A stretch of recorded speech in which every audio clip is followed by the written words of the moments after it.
pas ça que je veux.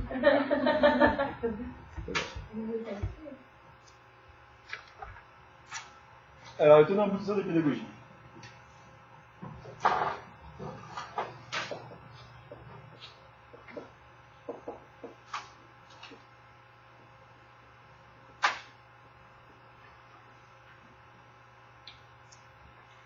Alors, ce qu'on appelle la pédagogie traditionnelle.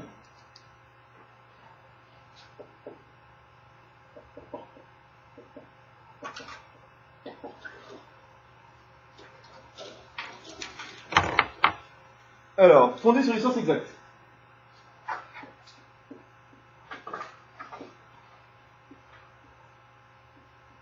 Et maintenant sur un référentiel. J'ai un référentiel des compétences à acquérir. Par exemple, j'ai le socle commun des savoirs qui doit être maîtrisé en fin de troisième. C'est-à-dire, c'est le service minimum que vous pouvez attendre de l'éducation nationale, c'est d'acquérir le socle commun. C'est le but. Et référentiel. C'est-à-dire que, voilà, dans l'UC1, il doit y avoir vu ça et ça. Pour voir ça, il faut avoir vu ça et ça. D'accord? On découpe le savoir. On découpe en compétences, en sous-compétences, en sous-objectifs, et ainsi de suite. D'accord?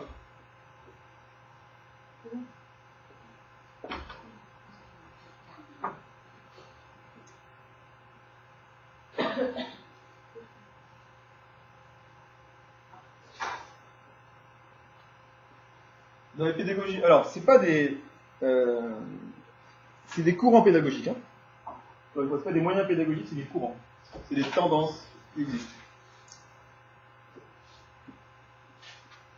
Alors, je signale quand même que ce qu'on appelle pédagogie nouvelle, ou éducation nouvelle, ça a quand même 100 ans. Maintenant. Ouais.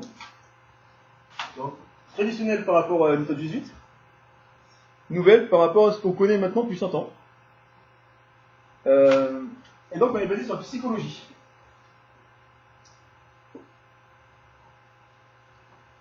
Ça, c'est la lettre psy, en grec, psychologie.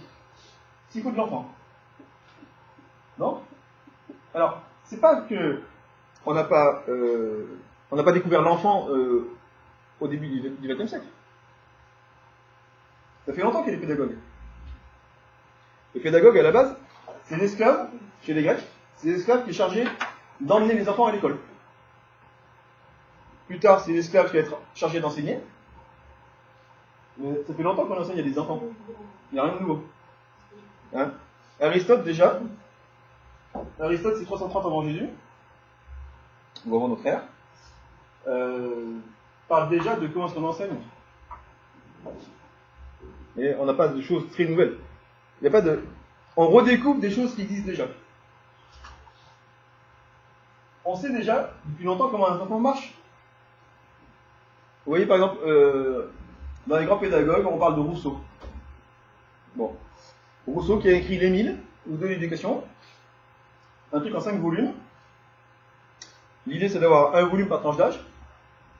Et Rousseau va dire, ben voilà, entre 0 et 2 ans, l'enfant doit apprendre ça comme ça. Entre 3 et 6 ans, entre 6 et 11, entre... Machin. Bien, alors, moi je vais faire comme Voltaire, qui critiquait Rousseau. Rousseau ne s'est jamais occupé de ses enfants.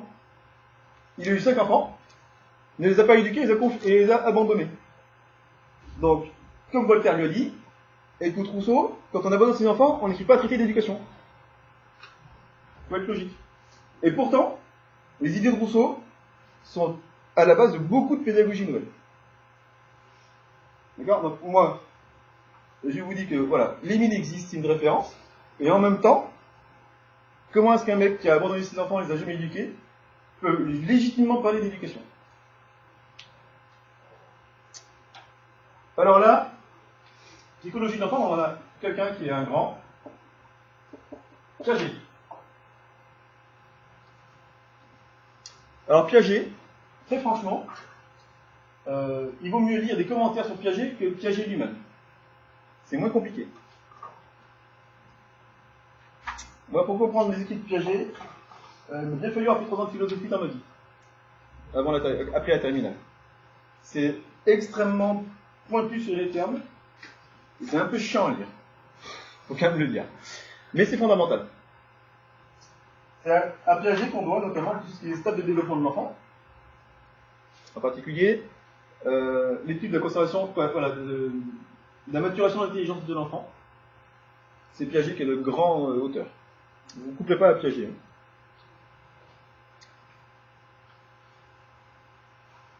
Donc, en pédagogie nouvelle, on apprend en faisant.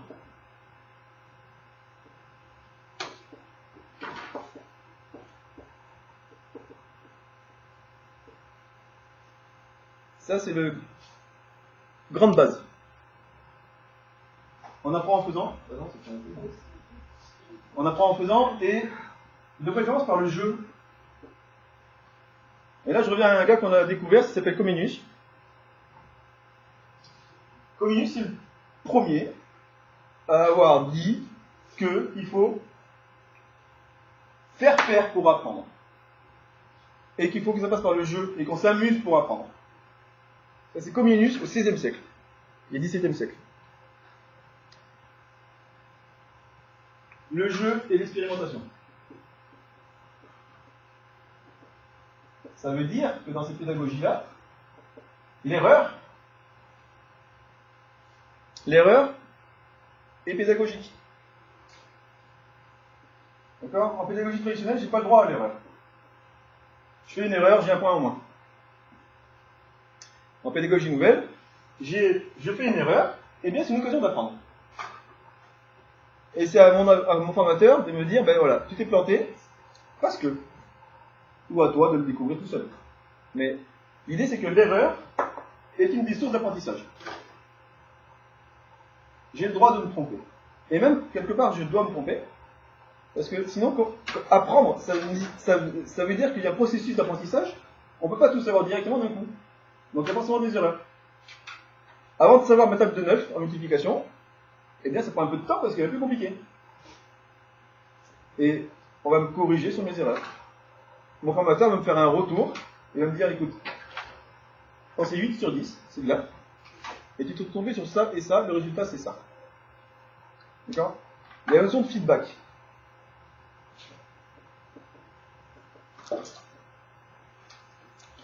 Une pédagogie active, dans laquelle il n'y aura pas de retour sur erreur, se plante. Parce que le feedback, les études le prouvent encore à l'heure actuelle, c'est le moyen d'apprentissage privilégié du cerveau. J'ai essayé, ça ne marche pas, d'accord ? Donc ça ne marche pas, pourquoi ça ne marche pas ? Tout comme dans l'expérience de la petite fille sur la conservation des volumes, pourquoi ça ne marche pas ce qu'elle dit ? Parce qu'elle ne tient pas compte de la surface occupée par le volume en fait. Elle tient compte seulement de la hauteur et pas seulement du volume en vrai. Donc, pour l'aider à progresser là-dessus, je lui fais un feedback, je lui dis, mais toi, en fait, puisque tu le verses, quand tu le verses dans le verre, tu sais que c'est la même quantité. Donc ça se conserve normalement. On va prendre par feedback, le retour sur ce qu'on a fait.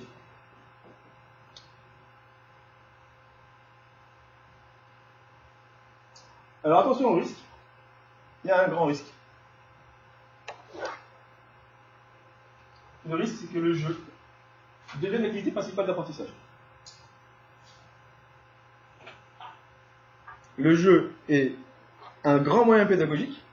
On le sait depuis Comenius, encore une fois. Mais ça ne peut pas être que ça. Donc moi, animateur, oui, j'ai privilégié l'apprentissage par le jeu. Mais l'expérimentation aussi est bonne. Et fait partie d'apprendre. Hein ? Quand je fais des animations scientifiques et techniques, je suis plus dans le jeu, je suis dans l'expérimentation. Mon but c'est que l'enfant découvre des choses, aussi par lui-même. D'accord ? Donc dans cette pédagogie nouvelle, le jeu n'est pas suffisant. Et c'est un des grands biais de cette pédagogie, c'est de se contenter de faire jouer l'enfant. Si l'enfant s'amuse, il va apprendre. Oui, mais pas seulement. Faut que l'enfant essaye aussi. Par le jeu, je vais pouvoir transmettre plein de choses. Mais pas tout. Et mon statut de l'erreur là-dedans est hyper important.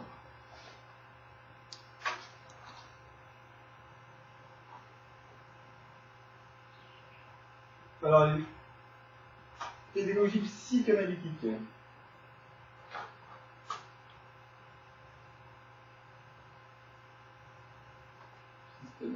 Donc, basé sur la psychanalyse.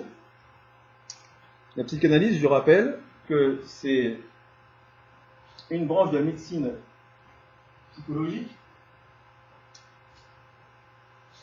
qui étudie et qui essaye de soigner les blessures de l'être par analyse. Par analyse des causes, notamment. Une psychanalyse, ça peut durer 20 ans. 30 ans, parce que quasiment, on applique la méthode des 5 pourquoi à chaque fois. Ça m'a fait ça, pourquoi? Bon, pourquoi ça va, etc. Donc, c'est des choses qui sont très intéressantes. Et dans la méthode psychanalytique, on a nos amis Neil, qui rentre dedans, Dolto. Vous avez entendu parler de Françoise Dolto? Outre qu'elle est la mère de Carlos, elle est aussi une des grandes psychanalystes de l'enfant. Elle a fait plein de... Voilà. Donc il y a des films, elle a eu des émissions radio, hein, où grosso modo elle répondait aux questions des parents, etc. Mais les psychanalystes ont une vision, il y a un biais, ils ne rencontrent que des enfants qui vont mal. Le créateur de la psychanalyse, qui s'appelle?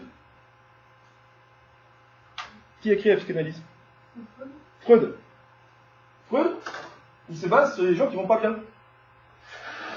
Pour en déduire des choses sur les gens qui vont bien.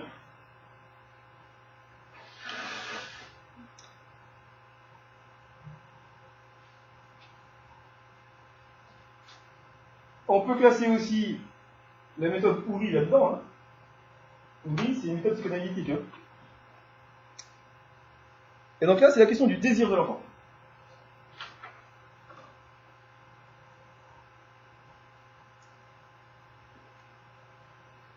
Alors, du désir et de l'épuisement du désir.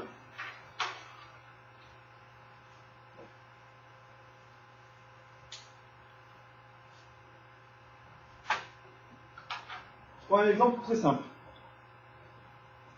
Je désire manger des fraises. J'en mange tant que j'en peux, j'en ai des kilos chez moi. D'accord? Il y a un temps que mon désir de fraises ne sera pas épuisé, je vais manger des fraises. Et alors c'est pareil pour l'apprentissage. Tant que je désire apprendre, par exemple, un enfant qui désirerait apprendre à lire n'est pas à écrire. Et en pédagogie traditionnelle, on lit les deux. L'apprentissage de l'écriture et de la lecture se font en même temps. Et c'est obligé d'être en même temps. Dans la pédagogie nouvelle ou psychanalytique, cette question du désir de l'enfant, on va en tenir compte. Il va apprendre à lire, qu'il apprenne à lire. Jusqu'à ce qu'il en ait marre et qu'il va y écrire. D'accord? C'est le désir de l'enfant jusqu'à l'épuisement du désir. Parce que, une fois un désir résolu, alors je vais en avoir un autre. Tout le monde part du principe que l'enfant a envie d'apprendre. L'enfant a envie d'apprendre. C'est la base. Et on peut constater que c'est une certaine réalité quand même. Hein? Un enfant qui est passionné par un sujet, il va vouloir creuser le sujet. Pourquoi des émissions comme C'est pas sorcier fonctionnent? Parce que ça répond pleinement au désir de l'enfant de comprendre pourquoi le monde fonctionne comme ça. Pourquoi le volcan ça explose. Vous voyez, ce type d'émission scientifique va répondre au désir de l'enfant de savoir. Quand à 3 ans il est dans sa période du pourquoi, il cherche à comprendre le monde. Pourquoi il y a une nuage, pourquoi la pluie, pourquoi. C'est juste un désir de comprendre. Il sent qu'il y a quelque chose qu'il ne maîtrise pas et qu'il ne connaît pas. Et donc il va vouloir combler. Le cerveau est fait pour apprendre. On est fait pour apprendre. Alors après, il y a des expériences de la vie qui vont bientôt nous empêcher. On va pouvoir... On tombe sur un enseignant qui est nul. Vous avez des enseignants, ils sont tellement puissants et autoritaires qu'ils arrivent à annihiler tout désir chez l'enfant. Hein. Ils n'ont même plus envie d'apprendre, ils n'ont même plus envie d'aller en classe.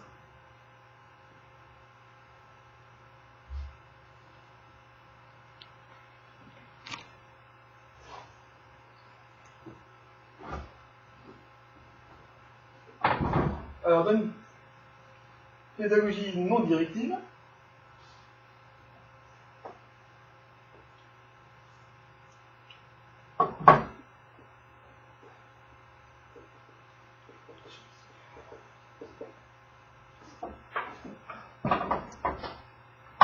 donc, on est sur la psychologie du groupe restreint.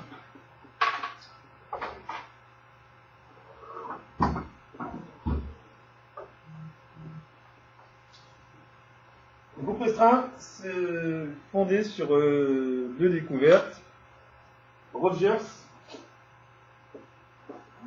et Lewin. Donc, américains tous les deux. L'idée, c'est que je vais apprendre des autres.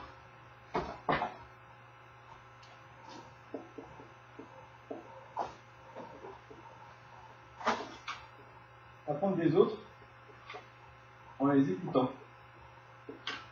Par l'écoute et le dialogue.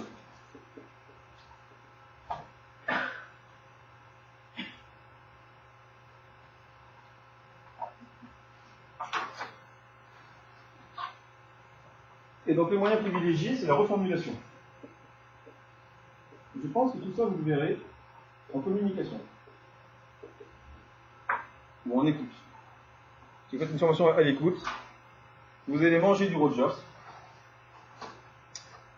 qui est sur le fondateur de l'écoute active. Donc l'idée, c'est de reformuler pour être sûr qu'on a bien compris et faire en sorte que celui qui parle puisse dire oui, c'est ça, ou alors, c'est pas tout à fait ce que j'ai voulu dire. D'accord ?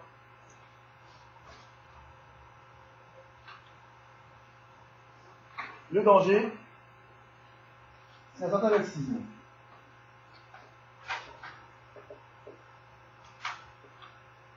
C'est un laisser-faire.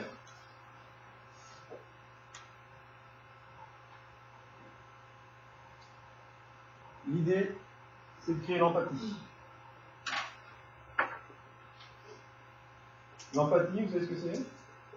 Vous distinguez de sympathie. Donc, alors, on est dans le grec. Pathos, qui donne empathie, c'est tout ce qui est émotion.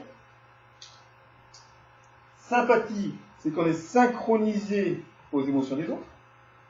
Et l'empathie, c'est qu'on est dans les émotions des autres. C'est-à-dire être triste avec celui qui est triste. Joyeux avec celui qui est joyeux. Ça, c'est de l'empathie. Vous avez des personnalités empathiques naturellement. Ces personnalités empathiques, en général, souffrent beaucoup. Parce qu'elles ressentent tout le mal qui est chez l'autre. Toutes les souffrances qui est chez l'autre, et elles le vivent littéralement. Donc pour ces personnalités empathiques, il faut absolument qu'elles arrivent à apprendre dans la vie à distinguer l'autre de eux-mêmes. Et à pas vouloir forcément aider quelqu'un qui ne veut pas l'être.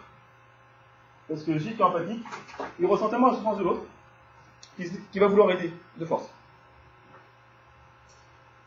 Cette aide, si elle n'est pas désirée, ça ne marchera pas. On ne donne pas à boire à un âne qui n'a pas soif. Ça ne sert à rien. Il faut réussir vraiment à se dire qu'il y a des gens qui ne veulent pas d'aide à ce moment-là. Ils la voudront peut-être plus tard, différemment. Mais donc l'idée, c'est vraiment d'être de ressentir ce que l'autre ressent.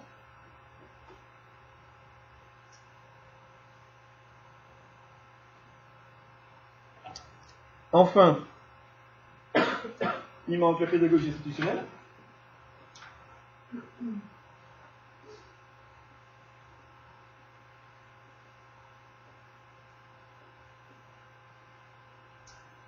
Donc là, l'idée, donc on est encore basé sur la psychologie, la psychanalyse, la sociologie, la psychosociologie, la science des institutions, et on est centré sur le contexte. C'est le milieu. C'est par le milieu que je vais apprendre.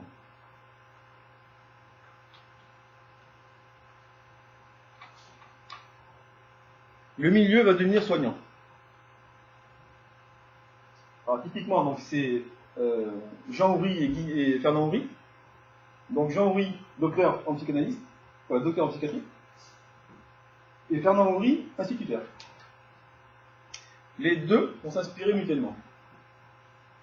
Fernand prendra des thèses de Jean à mettre dans sa classe, et Jean s'inspirera des choses que fait Fernand pour son asile de fou.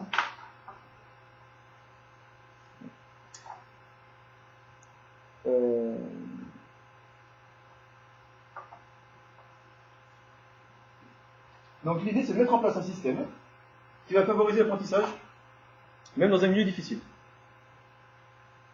En pédagogie institutionnelle,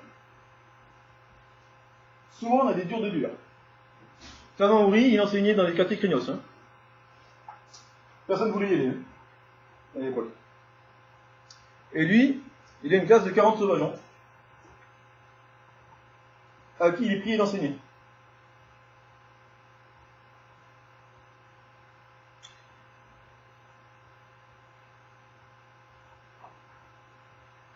Et là, le moyen privilégié, c'est la cogestion. Ou l'autogestion même.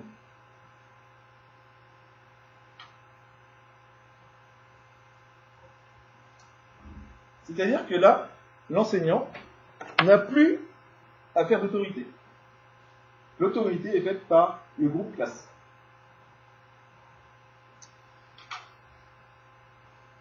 Ça veut dire qu'on prend les enfants pour des grands. Ça s'applique aussi bien en maternelle qu'au lycée ou en fac. Cette autogestion. Dans l'autogestion, on a un grand modèle, qui est le lycée autogéré de Saint-Nazaire, qui recueille effectivement des lycéens qui sont très mal avec le système scolaire traditionnel, et qui par l'autogestion et la confiance. C'est-à-dire que les lycéens font absolument tout. Ils font le repas, ils nettoient, ils gèrent les conflits, etc. Il y a une espèce de tribunal pour gérer les conflits et pour donner une sanction. C'est pas l'enseignant qui sanctionne, c'est le groupe de la classe qui sanctionne. Parce que ce groupe a aussi établi des règles en premier. Ils ont établi des règles en début d'année et des sanctions possibles. Ou alors, si c'est quelque chose qui n'était pas dans la règle, on n'a pas pris de sanction d'avance, eh bien, le groupe classe va se réunir et va dire, ben, moi je trouve que ça mérite ça.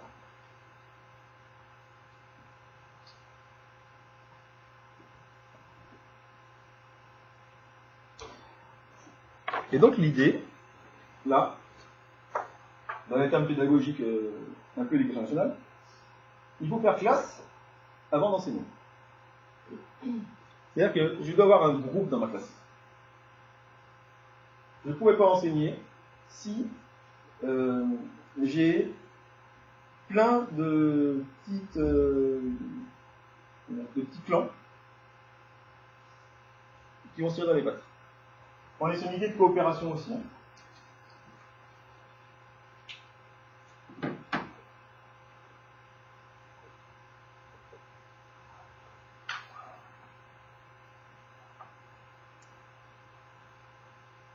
Donc la violence, on sait d'abord à peu près qu'est-ce qu'il a créé, et ensuite on la gère. Cette violence est accueillie en pédagogie institutionnelle. Qu'est-ce qui va créer la violence chez l'enfant? En général, une frustration ou une injustice qui va créer la colère, et la colère va être une décharge violente. Donc cette colère, elle est accueillie et elle est gérée. On en tient compte.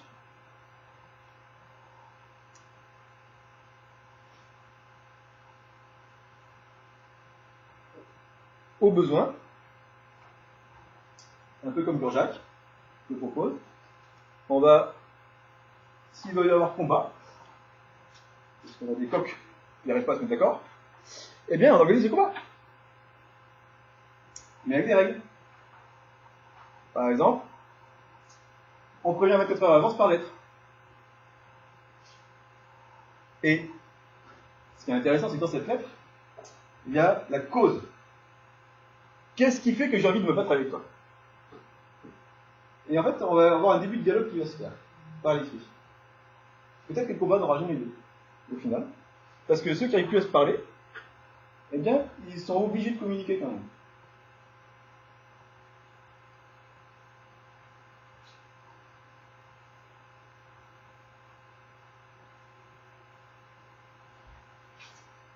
En pédagogie institutionnelle, on a un trépied constitutif. Alors, on a freiné, on nous en parlera.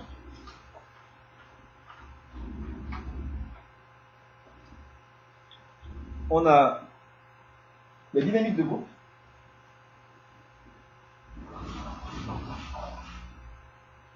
Dynamique des groupes restreints. On a vu au-dessus. Inspiré des travaux de Rogers. Et la psychanalyse. Et avec ces trois choses-là, on crée une pédagogie.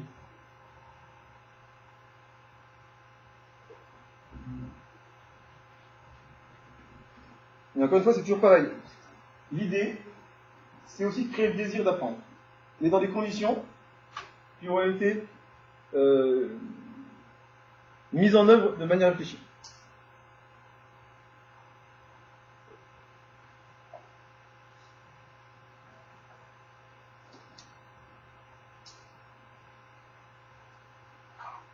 Oury refuse absolument une pédagogie qui serait non directive. Donc, l'enseignant a comme rôle d'enseigner, évidemment, mais ensuite, tout ce qui est gestion d'autorité, classe, etc., c'est le groupe classique qui le fait. On est en autogestion complète là-dessus.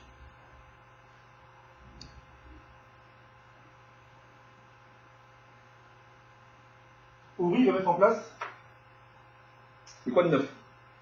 Ça, c'est sa création pure. Et donc, ce code 9, on en reparlera tout à l'heure, quand on verra comment Oury. Ce code 9, c'est le moment où la classe se réunit, et code 9, depuis hier. C'est un moment où l'enfant pourra décharger auprès du groupe tout ce qu'il a vécu comme trop plein d'émotions. Alors, il peut sortir, hier j'ai vu mon père battre ma mère. Hein, comme au Fight Club, hein, ce qui se dit dans la classe ne sort pas de la classe. C'est une question de confiance aussi. Hein. Ou, je suis content, hier je me suis fait un nouveau copain. On est sur le code 9, on a vraiment... L'idée c'est que, voilà, que l'enfant puisse poser à l'entrée tout ce qui le préoccupe. Et ensuite, comme on le dit devant tout le monde va pouvoir en tenir compte. Hier, je me suis fait punir par mes parents pendant 2 heures parce que machin bidule, ça m'a mis très en colère. Tu sais que cet enfant-là, aujourd'hui, et un jour particulier pour lui, il va être plus sensible que d'autres. On en tient compte. Mais là, comme ça a été dit au bout, alors, on peut tenir compte de la chose. Si on ne le dit pas, on ne le sait pas. Donc ce code 9, c'est un moment super important. Pour pouvoir commencer d'enseigner, il faut que, émotionnellement, l'enfant soit en disposition pour apprendre. Et si, dans les émotions, j'ai un surplus incontrôlable d'injustice, par exemple, je suis comme moi, hein. L'enfant, il est comme chacun de nous, quand j'ai subi une injustice, je vais la ressasser. Et tant que je la ressasse, je ne pense pas à autre chose. Mon esprit n'est pas disponible pour faire autre chose que ça.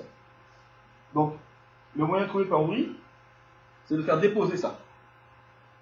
On le dépose à l'oral, c'est dit, ça soulage déjà de le cours.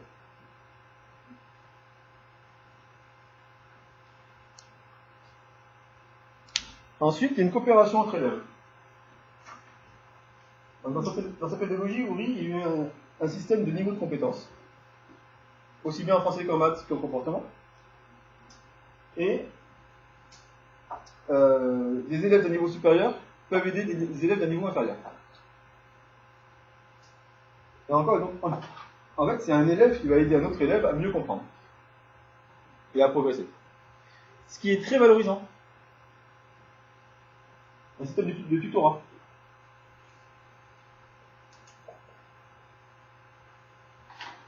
Et puis je peux avoir une ceinture marron en maths et une ceinture blanche en français. C'est pas un problème. Mais comme je suis ceinture marron en maths, alors je vais pouvoir aider tous ceux qui ont un niveau inférieur à moi en maths. Ça veut dire qu'il faut avoir défini les objectifs à atteindre pour obtenir une ceinture. Mais fin d'Android, je reparlerai plus longuement cet après-midi.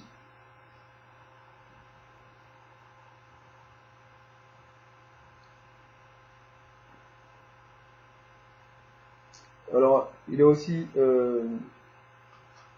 mon exemple, c'est l'école de la Neuville, qui a comme parrain François Dolto et Fernand Henry. C'est une école où les enfants sont en internat, il n'y a cours que le matin. Le reste de la journée, c'est jeux, loisirs, sport. On est à 6 adultes pour 40 enfants. Les enfants font les courses pour l'épicerie de l'école. Pour les travaux, ils font la cuisine, ils font la rénovation des classes, etc. Les élèves font tout. Ils prennent en charge la vie de leur école.